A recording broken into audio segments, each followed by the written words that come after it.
प्यारे विद्यार्थियों, SSC GD का ओरिजिनल 25 जीके जीएस प्रश्न पत्रों का फुली डिस्कशन सीरीज का यह चौथा सेट है। इसमें हम लोग क्वेश्चन का आंसर तो डिस्कस करते ही हैं और साथ साथ उसके इर्द गिर्द कितना प्रश्न बन सकता है उस पर भी डिस्कशन हो रहा है। यह सीरीज का मात्र 3 सेट आपका डिस्कस करके आपको त्रिशूल संस्थान के यूट्यूब चैनल के प्लेलिस्ट में आपको एसएससी जीडी के नाम पर मिल जाएगा।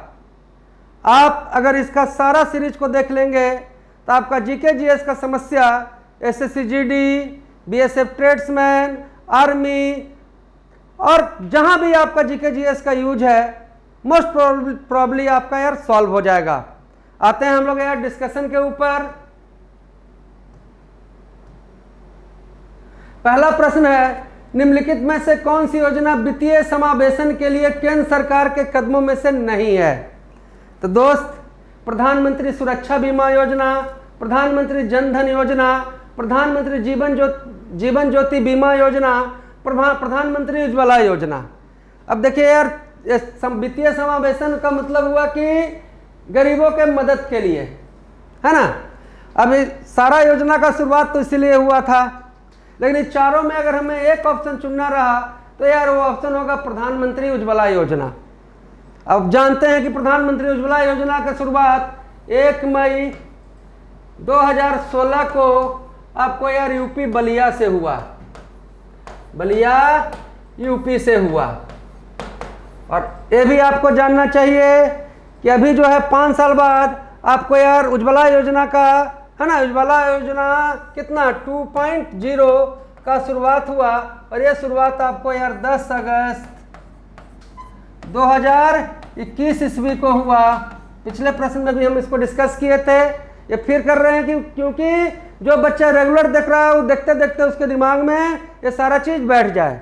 और ये हुआ आपको यार महोबा। और पिछला बार जब आप महोबा भी कहाँ है, यूपी में। और पिछला बार जब हम आपको डिस्कस कर रहे थे तो आपको यार उजाला योजना के बारे में भी बताया था, उजाला। और इसकी शुरुआत यार 5 जनवरी 2015 ईस्वी को और आरा, बिहार के आरा से इसका शुरुआत हुआ आपको उजाला योजना। उजाला योजना का शुरुआत किससे था, किससे संबंध था? तो एलईडी से। तो जान जाइए पहले एक चीज, उज्ज्वला योजना कितना 2 गो चला, एक 1 मई 2016 बलिया और दूसरा यार 10 अगस्त 2021 महोबा यूपी। और एक है आपका यार उजाला योजना जो 5 जनवरी 2015 को आरा बिहार से चला। उसके बाद मेरे दोस्तों, जन धन के बारे में आप सब जान रहे हैं कि प्रधानमंत्री ने यार 15 अगस्त 2014 ईस्वी को इसका यार घोषणा किया। और ये जन धन योजना बैंक में अकाउंट खुलाने वाला योजना है, ये लागू हुआ यार 28 अगस्त 2014 ईस्वी। इसके बाद प्रधानमंत्री सुरक्षा बीमा योजना, प्रधानमंत्री जीवन ज्योति योजना। तो ये जो दोनों योजना है इसकी शुरुआत यार 9 मई 2015 ईस्वी को कोलकाता से प्रारंभ हुआ। तो चलिए, ज्यादा इसमें डालेंगे तो आप कंफ्यूज हो जाइएगा।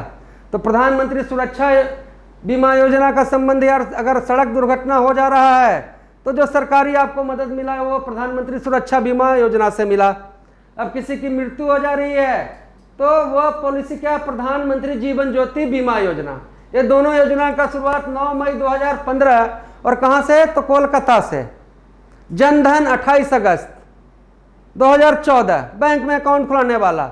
उज्ज्वला योजना पहला 1 मई 2016 बलिया, दूसरा तुम खुद बोलेगा, दूसरा क्या 10 अगस्त 2021। और उसी तरह से उजाला करने के लिए, लाइट करने के लिए आपका यार उजाला योजना का शुरुआत 5 जनवरी 2015 को आपको यार आरा बिहार से हुआ। क्लास अच्छा लग रहा हो तो इसे जरूर शेयर कीजिएगा।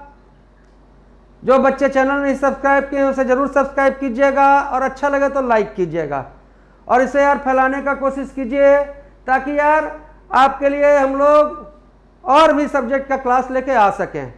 दोस्तों, भारतीय संविधान में के निम्नलिखित में से किस अनुभाग को भारतीय संविधान का अंतरात्मा के रूप में जाना जाता है? अंतरात्मा।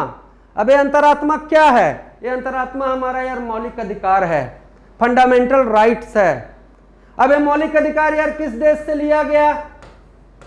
तो ये यार अमेरिका से लिया गया। और कितने जब हमारा संविधान बना था तो कितने मौलिक अधिकार थे? हमारा संविधान बना था मेरे दोस्त तो मौलिक अधिकार हमारे पास थे कितने? तो 7 थे।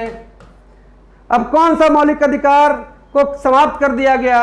तो आप जानते हैं यार कि संपत्ति का अधिकार, संपत्ति का अधिकार को समाप्त कर दिया गया। और कब समाप्त किया गया? तो 44वें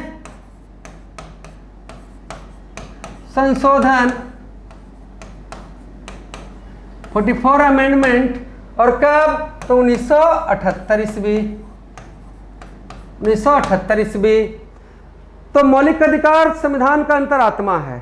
मौलिक अधिकार 7 थे। मौलिक अधिकार अमेरिका से लिया गया था, है ना। और 7वां मौलिक अधिकार संपत्ति के अधिकार को समाप्त कर दिया गया आपको 44वें संशोधन में, है ना, 1978 में। अब दोस्त देखना है कि संविधान का जो अनुच्छेद 12 से जो 35 अनुच्छेद है वो यार आपको यार मौलिक अधिकार से संबंधित है, मौलिक अधिकार से संबंधित है। संविधान का 12 से 35 जो अनुच्छेद है वो यार किससे संबंधित है? तो मौलिक अधिकार से। इसमें देखिए आपको यार 13 और 14 अनुच्छेद 13 और 14 का संबंध आपको यार राज्य से है। राज्य का पावर, राज्य की स्थिति, है ना, राज्य को वो मतलब कि मिला ड्यूटी कि आप ये सारा मौलिक अधिकार को सही से क्रियान्वयन कराइए। तो ये किसमें है? 13 और 14 में। उसी तरीके से आपका दोस्त अनुच्छेद जो 31 है वो यार संपत्ति का अधिकार है।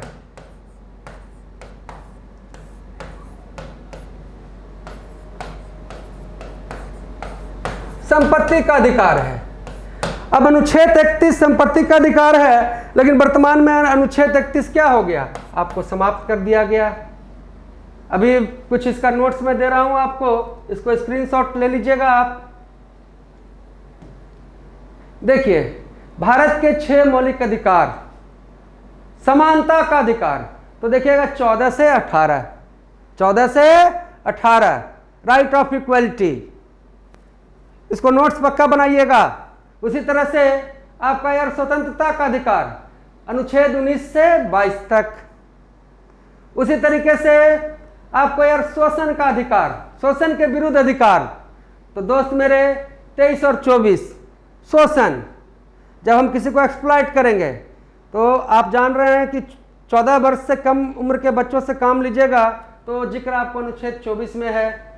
और भी यार शोषण संबंधित जो अधिकार है आपको किसमें है? 23 से 24 संबंधित है। आगे बढ़िएगा, धार्मिक स्वतंत्रता का अधिकार 25 से 28। और मेरे भाई सांस्कृतिक तथा शिक्षा संबंधित अधिकार अनुच्छेद 29, 30 और 32 तो जान ही रहे हैं। संवैधानिक उपचारों का अधिकार, संवैधानिक उपचारों का अधिकार, तो जो यार 32 आर्टिकल 32 है। भीमराव अंबेडकर ने सही मायने में कहा था कि ठीक है मौलिक अधिकार तो अंतरात्मा है, लेकिन यार पक्का जो अंतरात्मा है वो क्या है? अनुच्छेद 32 है। अनुच्छेद 32 हमें कहता है कि ये जो 5 ऊपर का अधिकार मिलने में आपको कहीं दिक्कत हो रहा है तो आप अनुच्छेद 32 का सहारा ले सकते हैं। आते हैं नेक्स्ट प्रश्न की ओर। संविधान सभा के मसौदा समिति के अध्यक्ष कौन थे? तो वेरी इजी क्वेश्चन, कौन थे? भीमराव अंबेडकर। ये संविधान के पितामह भी थे। डॉक्टर राजेंद्र प्रसाद आपको क्या थे भाई? अस्थायी अध्यक्ष।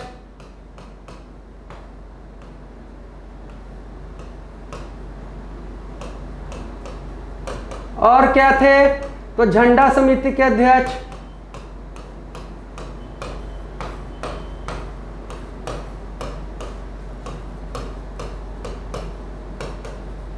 झंडा समिति के अध्यक्ष। आपको यार जवाहरलाल नेहरू ने क्या किया था, तो संविधान का यार प्रस्तावना, और संविधान के यार कानूनी सलाहकार कौन थे, तो BN राव थे। चीज इस ढंग से डिस्कस करेंगे और ये सब चीज यार फिर आगे के सेट में भी आते रहेगा।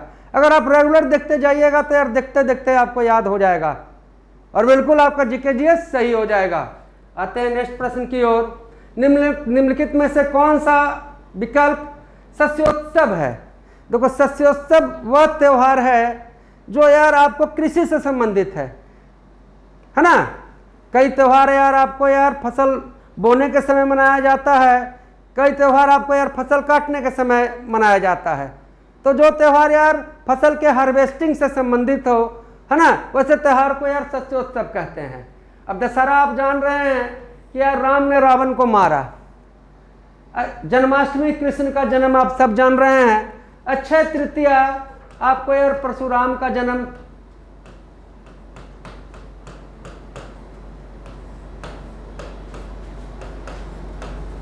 और अक्षय तृतीया को ही माना जाता है कि गंगा आपको यार धरती पर आई।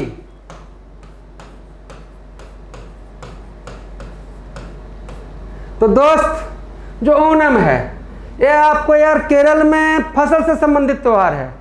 और दूसरा मानता भी ओणम के बारे में है कि ओणम यार राजा महाबली, ऐसा माना जाता है कि ओणम के समय राजा महाबली आपको आते हैं, है ना। और कहाँ आते हैं, तो यार बामन मंदिर में। और ये जो बामन मंदिर है वो आपको यार केरल में है। और ओणम का शुरुआत जो आपको होता है वो केरल के यार बामन मंदिर से ही होता है। बामन मंदिर से केरल का शुरुआत हुआ, ओणम का शुरुआत हुआ। और ओणम के समय में ही आपको केरल में यार नौका दौड़ होता है, नौका दौड़ होता है। और आगे जब हम आपसे बात करें कि नौका दौड़ केरल में कहाँ होता है, तो आप कहेंगे कि यार वेलिंगटन। कहाँ होता है, तो वेम्बनाड झील में होता है, वेम्बनाड झील में होता है। लेकिन कब होता है, तो ओणम के समय। तो जो त्यौहार आपको यार हार्वेस्टिंग फसल के उत्पादन से संबंधित हो, चाहे बुआई तथा कटाई के समय आपको मनाया जा रहा है, उसको यार शस्योत्सव कहते हैं। इस सारे ऑप्शन में आपका यार ओणम सेट बैठता है। ये फसल से भी संबंधित है, प्लस माना गया है कि यार महाबली आपको यार इस समय आते हैं। कहाँ आते हैं, तो बामन मंदिर में। तो ओणम त्योहार की शुरुआत केरल के बामन मंदिर से शुरू होता है। और इसमें क्या होता है, आपको नौका दौड़। और नौका दौड़ कौन सा झील में हुआ, तो वेम्बनाड झील में हुआ। चलिए आते हैं यार नेक्स्ट प्रश्न की ओर। हाइपर मेट्रोपिया के बारे में निम्नलिखित में से कौन सा कथन गलत है? नेत्र लोलक आई बॉल में वृद्धि दोष के कारण। तो ये जान लीजिए हाइपरमेट्रोपिया, थोड़ा अच्छा समझिएगा, शांति से कोशिश करूंगा कि ये सारा चीज आप समझ जाएं अच्छा से, कोई कंफ्यूजन ना रहे। तो सबसे पहले जानिए कि आई बॉल के वृद्धि के कारण नहीं, आई बॉल में यार व्यास में कमी के कारण होता है। तो पहला ही आपको यार गलत पकड़ा गया तो आगे जाने का जरूरत ही नहीं है। जब आपको दूरदृष्टि दोष है तो यार दूर का चीज को आप देखिएगा और आसपास की वस्तुओं आपको नहीं देखिएगा। ये सही है। ये इसलिए भी उत्पन्न हो सकते हैं क्योंकि आंखों के लेंस की फोकल लंबाई लंबी हो जाती है। ये भी सही है। इसे दूरदृष्टि दोष भी कहा जाता है। बिल्कुल सही है। तो थोड़ा सा यार समझ लेते हैं अच्छा से। हाइपरमेट्रोपिया आपको क्या कहलाया? दूरदृष्टि। और इस दूरदृष्टि को समझने के लिए जरा इस पिक्चर को आप अच्छा से समझिए। ये आपको यार आई लेंस हुआ और देखिए दूरदृष्टि दोष जो होता है उसमें यार आपका जो ये देखिए रेटिना हुआ, आपका कोई भी प्रतिबिंब रेटिना पर बनेगा। जब तक यहाँ यार प्रतिबिंब नहीं बनेगा तब तक आप देख नहीं सकते हैं। तो दूरदृष्टि दोष में क्या होता है कि यार लेंस और रेटिना के बीच की दूरी कम गया, लेंस और रेटिना के बीच की दूरी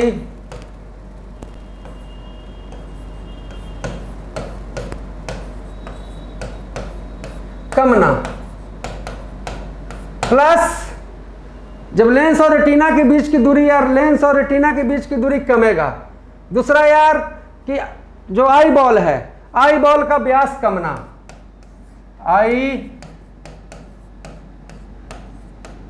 बॉल का व्यास डायमीटर कमना। अब इससे क्या होता है मेरे दोस्त कि देखो यहाँ प्रतिबिंब बनना चाहिए था, लेकिन यार यहाँ से मान लो कि आपको रेज आया, प्रतिबिंब बन रहा है कहाँ, तो प्रतिबिंब बन जा रहा है यार आपको इसके बाहर बन रहा है। तो देखो यार कोई चीज़ अगर दूर रहा, यहाँ रहा तो यहाँ से रहा तो प्रतिबिंब यार यहाँ पर बन रहा है। जैसे जैसे हम नजदीक जाएंगे तो ये प्रतिबिंब रेटिना से उधर चला जाएगा, ये दूरदृष्टि दोष हो गया। अब इसके लिए हम क्या करेंगे, तो इसके लिए मेरे दोस्त हम यार यहाँ पर लगा लेंगे कौन सा लेंस, तो उत्तल लेंस, उत्तल लेंस। तो आप क्या समझें, आप समझें कि जब दूरदृष्टि दोष होगा तो आई बॉल का व्यास कम जाएगा।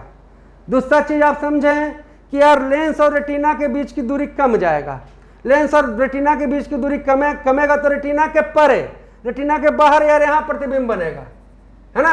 अगर हम दूर रहेंगे तो यार खिसक के देखो यार इधर आ जाएगा, और नजदीक जैसे जैसे जाएंगे तो दूर चला जाएगा। इसके लिए कौन लेंस लगाएंगे, तो उत्तल लेंस। और जिस तरीके से आपका ये दूरदृष्टि दोष है, जिस तरह से आपका यार दूरदृष्टि दोष है, उसी तरीके से आपका यार निकट दृष्टि दोष, मायोपिया, निकट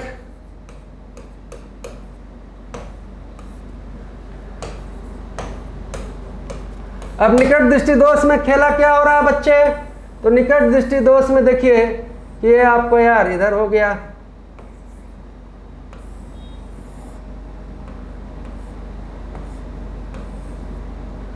ये आपका यार लेंस हो गया। आप सब जानते हैं कि आंख का लेंस कैसा, उत्तल लेंस।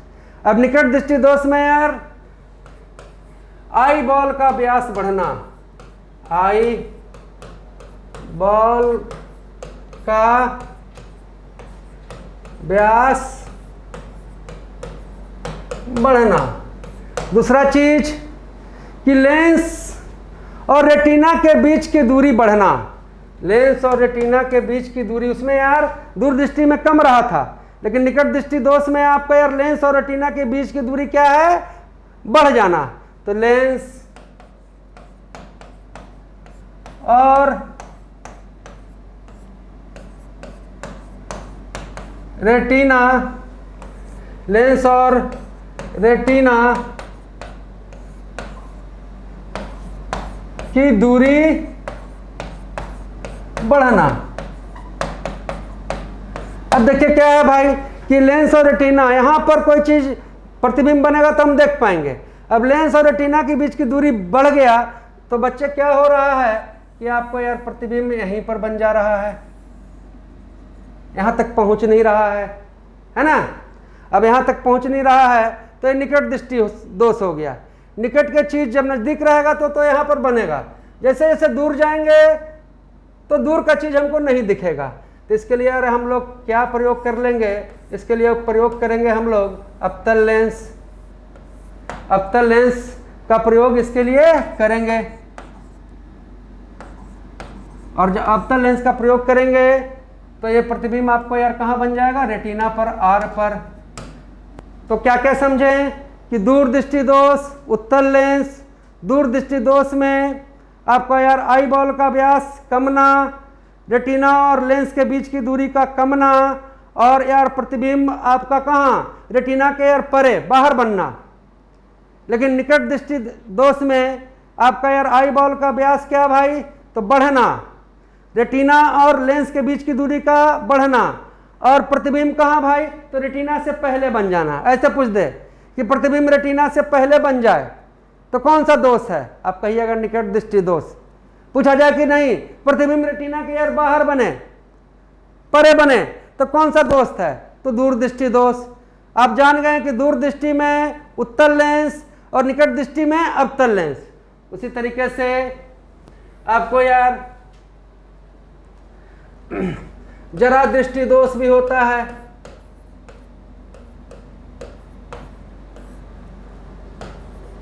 और इस जरा दृष्टि दोष में आपको यार कौन सा लेंस लगाते हैं, तो यार बाइफोकल लेंस। उसी तरीके से अति बिंदुकता भी होता है।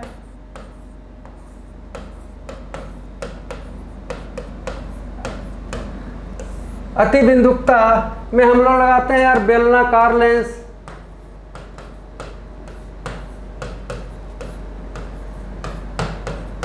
उसी तरीके से यार बंधता भी होता है, कलर ब्लाइंडनेस। इसके लिए यार कोई लेंस का प्रयोग नहीं करते हैं, लेकिन ये होता क्यों है, तो याद रखिएगा कि होता इसलिए यार कि शंकु सेल डैमेज हो जाता है। शंकु सेल के कमी के कारण, शंकु सेल के कमी के कारण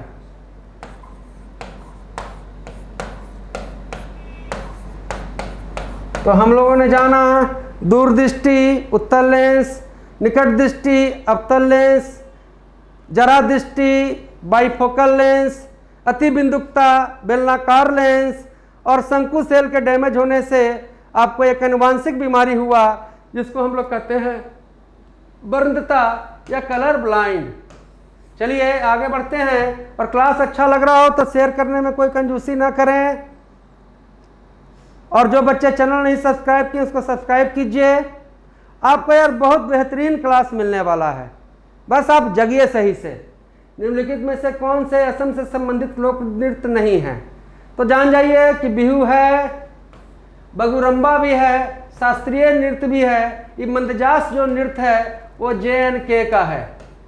JNK का और भी आपको नृत्य बताया था हमने, वो कौन सा नृत्य था भाई, तो रॉफ नृत्य है ना जी, रॉफ नृत्य।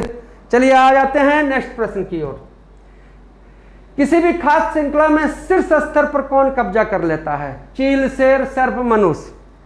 तो देखो भैया मनुष्य सर्वाहारी, मनुष्य से ऊपर क्या है, मनुष्य सबको खा सकता है, जो सबसे ऊपर है। तो सबसे यार शीर्ष में यहाँ कब्जा कौन कर लेगा, तो मनुष्य। अब मनुष्य देखो यार घास भी खा लेगा, मांस भी खा लेगा। अब शेर, चील है ना जी, ये घास तो खाएगा नहीं, तो ये चारों में आपका सबसे यार शीर्ष पे कौन बैठा है, मनुष्य। चलिए आगे आते हैं। मौलाना अब्दुल कलाम आज़ाद माका ट्रॉफी को केंद्र सरकार द्वारा निम्न में से किसको दिया जाता है, तो देखो अंतर विश्वविद्यालय है ना जी, जो आपको यूनिवर्सिटी, बहुत सारा यूनिवर्सिटियों, जितना यूनिवर्सिटी को मिलाकर ये मैच हुआ, तो अंतर विश्वविद्यालय मैच में जीतने वाले टीम को दिया जाता है। अंतर विश्वविद्यालय टूर्नामेंट में समग्र रूप से शीर्ष प्रदर्शन करने वाले विश्वविद्यालय को, तो याद रखेंगे मौलाना अब्दुल कलाम आज़ाद ट्रॉफी का संबंध अंतर विश्वविद्यालय है ना प्रतियोगिता में शीर्ष पोजीशन पर आने वाला टीम को दिया जाता है। निम्नलिखित में से कौन सी गैर आवश्यक जीवन प्रक्रिया है, गैर आवश्यक, देखो उत्सर्जन, तो जो भी आप अपने शरीर से त्यागते हैं, आप अपना मूत्र मल जो त्याग रहे हैं वो क्या कर रहे हैं, उत्सर्जन कर रहे हैं। पसीना जो निकल रहा है क्या हो रहा है, उत्सर्जित हो रहा है। तो लाइफ का बड़ा जरूरी प्रक्रिया है। आपको यार पोषण, खाएंगे तब तो जिंदा रहेंगे, ये भी यार जरूरी प्रक्रिया है। और प्रजनन भी आपके जीवन का बहुत जरूरी प्रक्रिया है। तो इसमें यार गैर आवश्यक जीवन प्रक्रिया क्या हो गया, संचारण। तो क्लास अच्छा लग रहा हो, चाहते हैं कि नहीं ऐसा क्लास हम लोग यार कंटिन्यू करें, तो आपका एक्टिव होना बहुत ज़रूरी है। अब आप जितना एक्टिव रहिएगा उतना ही मोराल हम लोग का हाई होगा, और लगेगा कि नहीं ये काम कर रहे हैं, इससे कोई ना कोई तो फायदा उठा रहा है। चलिए आगे बढ़ते हैं। निम्नलिखित में से किस राज्य का जनसंख्या घनत्व सबसे अधिक है? तो बिल्कुल आप जान रहे हैं कि बिहार का सबसे अधिक है, और अरुणाचल प्रदेश का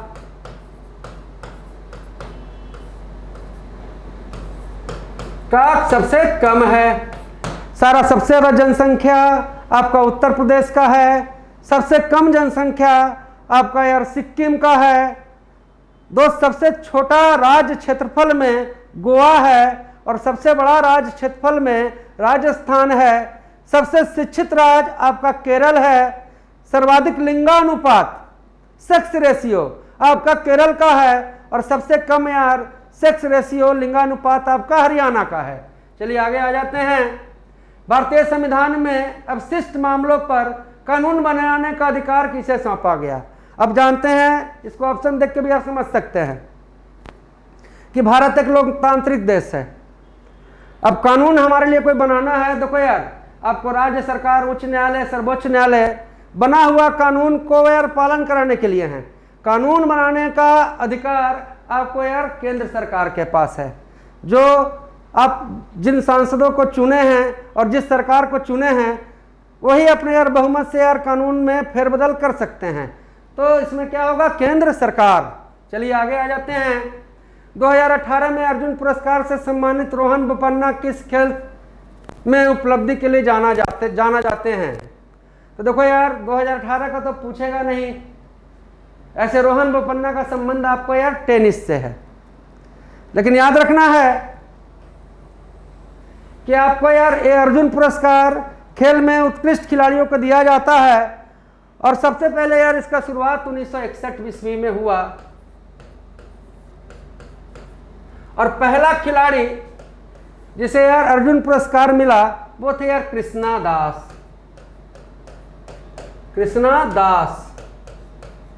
first player who got Arjun award वो कौन थे? कृष्णा दास। और कृष्णा दास का संबंध किससे भाई? तीरंदाजी से था। अब और भी याद रखना है कि 2021 ईस्वी में सर्वाधिक अर्जुन पुरस्कार मिला। सबसे ज्यादा अर्जुन पुरस्कार किसी साल, एक पर्टिकुलर साल में दिया गया, तो 2021 में दिया गया। कितने को? तो 35 को। अब 35 नाम याद रखना संभव ना है, ऐसे आगे इसको कराया जाएगा आपको। अब 35 हो जाने के पीछे कारण ये था कि यार देखो, पहला हम लोग ने यार ओलंपिक में 2021 ओलंपिक में यार 7 पदक जीता। यहाँ से आए खिलाड़ी कुछ, और 2021 के यार पारा ओलंपिक में, जो विकलांग वाला ओलंपिक है, पारा ओलंपिक में हम लोगों ने यार 19 पदक जीता। तो याद रखिए इस प्रश्न से कि अर्जुन अवार्ड 1961, सबसे पहले कृष्णा दास, 2021 में सर्वाधिक 35, पारा ओलंपिक में टोटल मेडल कितने जीते? 19, ओलंपिक में कितने जीते हैं? तो 7, और अर्जुन पुरस्कार में वर्तमान में आपको यार 15 लाख रुपया दिया जा रहा है। 15 लाख। कितने रुपए मिल रहे हैं? 15 लाख। चलिए आगे बढ़ते हैं। देखिए, कभी भी डिमोटिवेट मत होइए, मन से, पानी दीजिएगा, उधर है, मन से यार पढ़ना है, पॉजिटिव रहना है, और ये मान के चलिए कि यार आने वाला जो 1 साल है उसमें यार बहुत सारा वैकेंसी है। मैं ये जो काम कर रहा हूँ यार बस इसलिए कि हम जानते हैं यार कि जो पिछला 1.5 साल से काम कर रहे थे, पढ़ा रहे थे, उसमें बहुत सारे बच्चे यार अच्छा परफॉर्म करने लगे थे। वो बच्चे अगर अपना लय को नहीं छोड़ते हैं, लय बनाए रखते हैं, तो उनको यार ज़रूर सेटलमेंट मिलेगा और अच्छे जगह पर जाके वो यार बैठेंगे।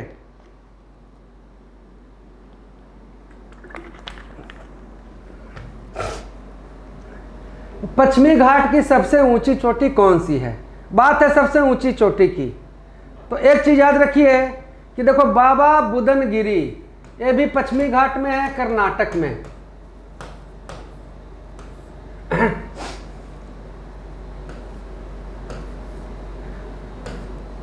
आपको यार महेंद्रगिरी आपको यार ईस्टर्न घाट में है। और कहाँ है? उड़ीसा में। पूछेगा कि महेंद्रगिरी कहाँ है? उड़ीसा में। बाबा बुदनगिरी पश्चिमी घाट में है, वेस्टर्न घाट में है। और कहाँ है भाई? कर्नाटक में। डोडा बेटा भी आपको यार नीलगिरी की सबसे ऊंची चोटी है, और ये भी आपको यार वेस्टर्न घाट में है, वेस्टर्न घाट में है। यह भी आपको यार वेस्टर्न घाट में है, पश्चिमी घाट में है। लेकिन बात हो रहा है यार कि सबसे ऊंची चोटी, तो पश्चिमी घाट की सबसे ऊंची चोटी अनामुदई है, अनामुदी है। पश्चिमी घाट की सबसे ऊंची चोटी आपका क्या है? अनामुदी। अब आपके मन में आ रहा होगा कि नहीं भाई, पश्चिमी घाट का सर ने बता दिया कि सबसे ऊंची चोटी अनामुदी है, तो बच्चे आपका यार पूर्वी घाट का जो सबसे ऊंची चोटी है जिंडागड़ा, पूर्वी घाट का, ईस्टर्न घाट का सबसे ऊंची चोटी।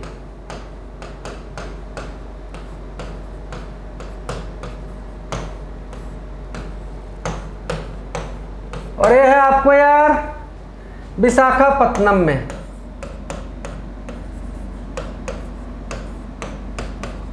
और विशाखापत्तनम आपका कहाँ है? तो आंध्र प्रदेश में है। तो देखिए यार, पूर्वी घाट का सबसे ऊंची चोटी झिंडागड़ा और पश्चिमी घाट का यार अनामुदी। लेकिन याद रखना है कि बुदनगिरी आपको यार अनामुदी और दोदा बेटा ये जो है आपको पश्चिमी घाट पर ही स्थित है। लेकिन इसमें सबसे ऊंचा कौन सा है? तो अनामुदी, सबसे ऊंचा का बात हो रहा था। आते हैं नेक्स्ट प्रश्न पर। भारत सरकार ने निम्नलिखित में से कौन सा विभाग भुगतान बैंक संचालन करता है? तो बच्चे आर्थिक मामला विभाग, वित्तीय समावेशन विभाग, लेखा संबंधित मामला विभाग। तो आप जानते हैं यार कि डाक विभाग आपको यार भुगतान का काम करता है। और डाक विभाग का शुरुआत आपको यार 1 अक्टूबर 1954 ईस्वी को हुआ था। डाक विभाग का शुरुआत 1 अक्टूबर 1954 ईस्वी को हुआ था। आगे आते हैं, सुल्तान रजिया के पिता कौन थे? आप जानते हैं मोहम्मद बिन तुगलक, पगला बादशाह। इसने यार चमड़े का सिक्का चलाया। इसने राजधानी यार अपना दिल्ली से दौलताबाद लेके जाने वाला कौन थे? मोहम्मद बिन तुगलक। इन्हीं के दरबार में यार कौन आया था? Ibn Battuta. हाँ जी, मोरक्को से आया था इब्न बतूता। बलबन नौरोज त्योहार का शुरुआत करने वाला, भारत में 40 सरदारों को मारने वाला। लौह और रक्त की नीति, बलबन से संबंधित क्या है? लौह और रक्त की नीति। लौह और रक्त की नीति। तो भैया रजिया सुल्तान के पिता कौन थे? तो इल्तुतमिश। इन्हें अल्तमस भी कहते हैं। इन्होंने यार चिहलगानी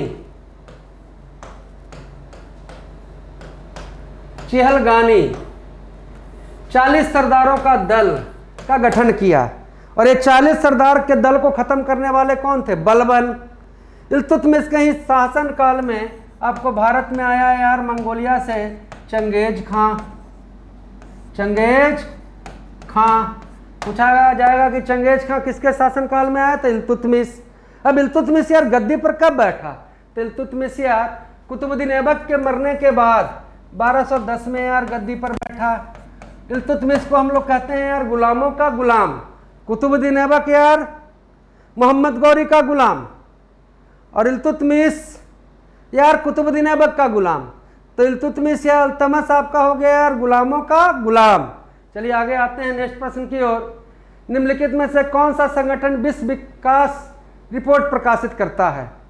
तो देखिए, विश्व विकास का रिपोर्ट प्रकाशित करने वाला है यार विश्व बैंक, है ना जी। अंतर्राष्ट्रीय मुद्रा कोष का काम है यार कि आपको यार लोन देना, लोन वसूलना, दोनों एक ही जैसा संस्था है। और दोनों का यार आपका जो गठन हुआ वो जुलाई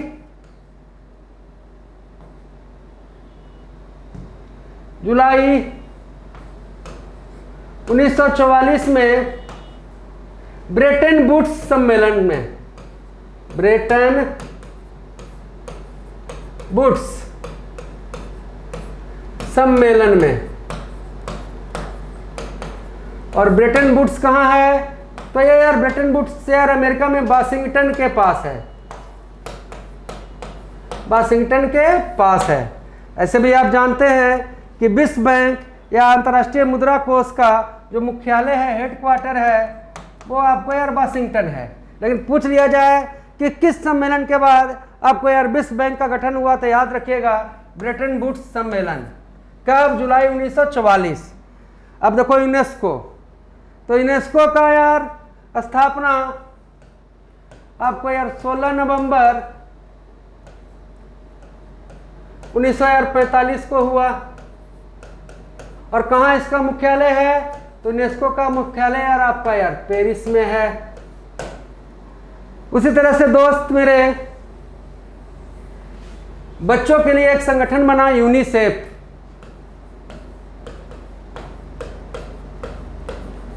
और यूनिसेफ का गठन आप जान रहे हैं कि 11 दिसंबर 1946, और इसका मुख्यालय क्या है? तो न्यूयॉर्क है।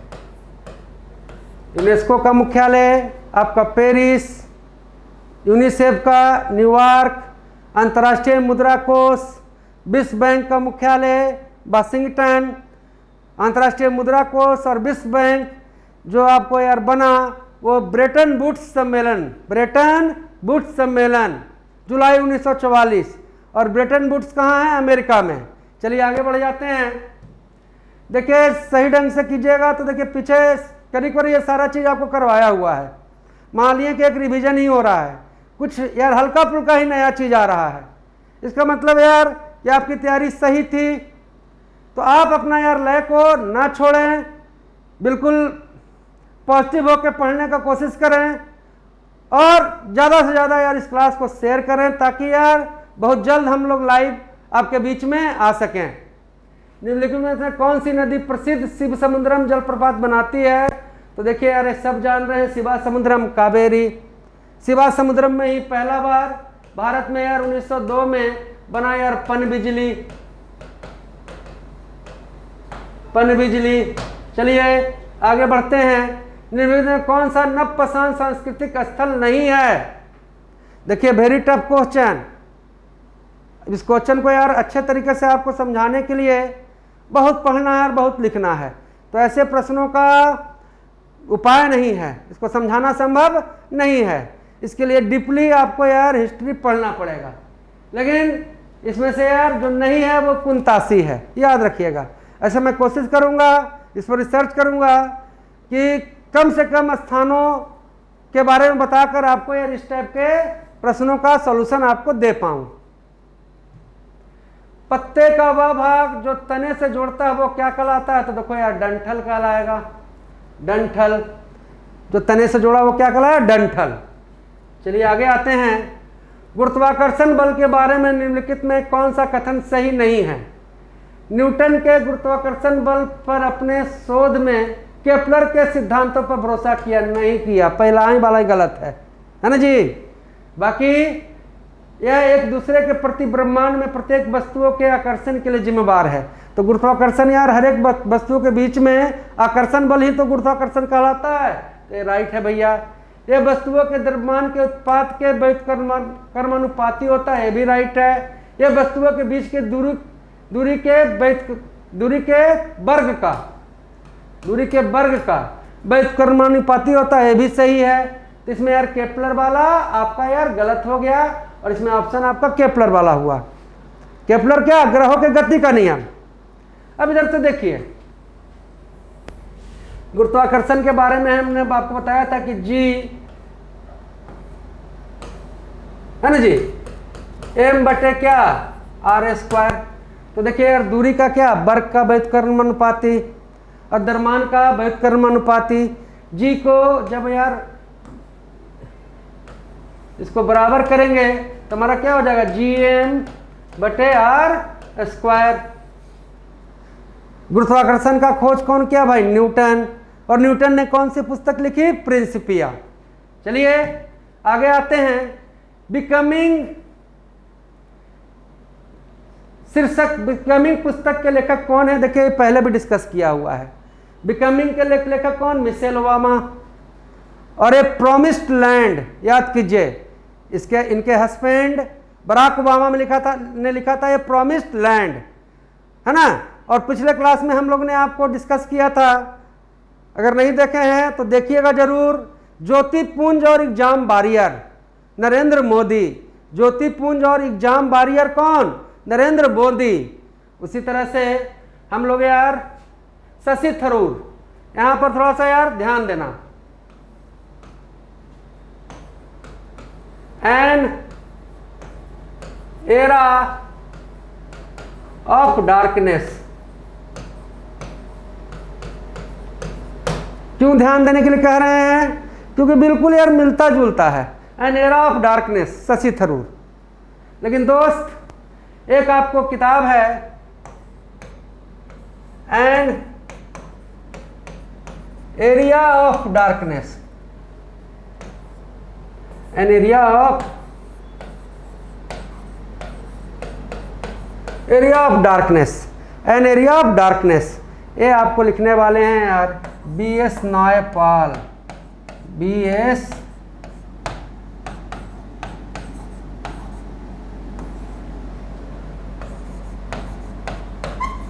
देख लीजिए यार कितना का अंतर है।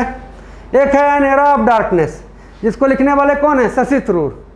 एक है यार एन एरिया ऑफ डार्कनेस, तो BS नायपाल। और दोस्तों पिछले क्लास में हम लोग यार BS नायपाल का बहुत सारा पुस्तक आपको बताया था, ए बेड इन द रिवर। उसके बाद BS नायपाल को बुकर पुरस्कार भी मिला था। BS नायपाल को बुकर पुरस्कार भी, सब पुस्तक देखिए अगले क्लास में डिस्कस करेंगे। BS नायपाल को बुकर पुरस्कार भी मिला था। वो पुस्तक था यार इन द फ्री स्टेट।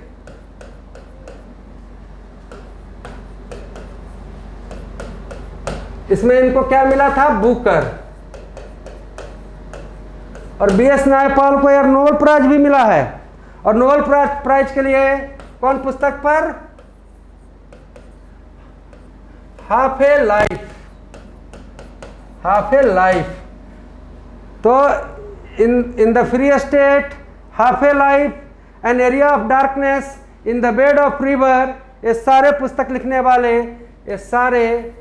लिखने वाले आपको कौन है? तो BS आपको यार नायपाल। और एन एरा ऑफ डार्कनेस, देखो इधर है एरिया, इधर है era. An era of darkness लिखने वाले कौन है? शशि थरूर। चलिए आते हैं नेक्स्ट प्रश्न में। भारत में स्वदेशी आंदोलन के दौरान स्वराज ध्वज किसने डिजाइन किया? तो देखो यार स्वराज ध्वज को डिजाइन करने का श्रेय आपको महात्मा गांधी को जाता है। इस स्वराज ध्वज में बीच में आपका क्या था? तो चरखा था, जो यार स्वदेशी का प्रेरणा दे रहा था। तो स्वराज ध्वज में पूछ लिया जाए कि बीच में क्या था? चरखा। और डिजाइन कौन इसको किया? महात्मा गांधी। पिंकली वेंकैया ने बनाया और महात्मा गांधी ने इसको अप्रूव किया। अब पिंकली वेंकैया यहाँ नहीं है तो हम यहाँ पर क्या करेंगे? महात्मा गांधी। चलिए आगे आते हैं। भारतीय व्यापारी और समाज सेवी अजीम प्रेम जी हाल ही में सेबेस्टियर de la Legion d Honneur से सम्मानित किया गया। यह किस देश का उच्चतम नागरिक पुरस्कार है? तो यार आपको फ्रांस का उच्चतम नागरिक पुरस्कार है। अब ऐसे प्रश्न जो करंट अफेयर वाला है वो यार आपको एक सीरीज बना के अलग से करवाया जाएगा लास्ट में, है ना। लेकिन याद रखिए कि ये जो पुरस्कार है लंबा चौड़ा, Chevalier de la Legion d Honneur, कहाँ है? फ्रांस से संबंधित है। आगे आते हैं। निम्नलिखित में से कौन सा विश्व विरासत स्थल नहीं है?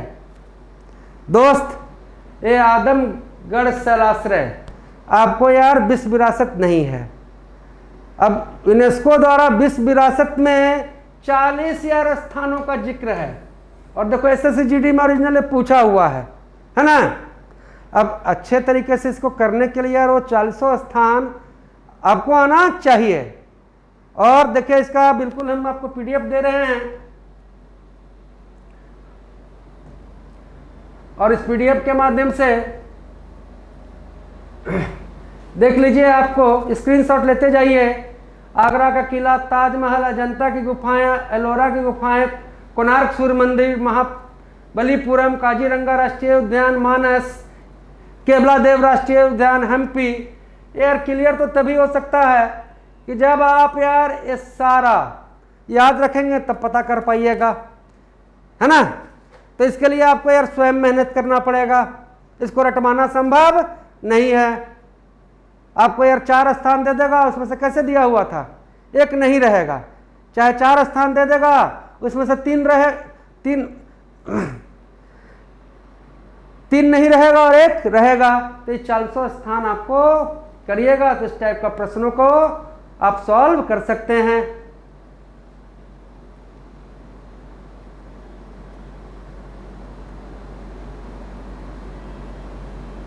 अब एक चीज ध्यान देना है कि 400 याद नहीं कर सकते हैं, लेकिन देखिए current affair point of view से ये दोनों जो देखो, रामप्पा मंदिर तेलंगाना और धौलावीरा गुजरात इंपॉर्टेंट है। करंट अफेयर के हिसाब से पूछा जा सकता है कि यार 2021 में यूनेस्को ने यार किसको अपना विरासत माना भारत में, तो धौलावीरा और रामप्पा मंदिर। बाकी इसको पूरा कंप्लीट चाहते हैं तो 400 आपको याद होना चाहिए। अगर 25 में 25 लाना है तो ये सब चीज आपको करना पड़ेगा, है ना जी। याद रखेंगे, आगरा का किला जो है आपका पहला है, रामप्पा मंदिर और धौलावीरा क्या जी अभी लास्ट में है। रामप्पा कहाँ, तेलंगाना, और धौलावीरा कहाँ, गुजरात। आते हैं यार नेक्स्ट प्रश्न में, रामनाथ गोयनका पुरस्कार किस क्षेत्र में योगदान के लिए प्रदान किया जाता है, तो यार पत्रकारिता के लिए रामनाथ गोयनका। दोस्तों मेरे प्यारे विद्यार्थियों, सही ढंग से एक्टिव होइए ताकि हम लोग भी यार मोरल बूस्टअप करके कुछ करें आपके लिए। और जगिए, जो आपने लय बनाया है उस लय को ना तोड़िए। कल फिर यार इस सीरीज का 5वां सेट लेके आपके बीच में उपस्थित रहूंगा। और जो बच्चा ये सारा सीरीज को देखते चलेगा यार, उसका मैं वादा करता हूं कि जीके जीएस बिल्कुल दुरुस्त कर देंगे। आप सबको बहुत बहुत प्यार। जय हिंद, जय भारत।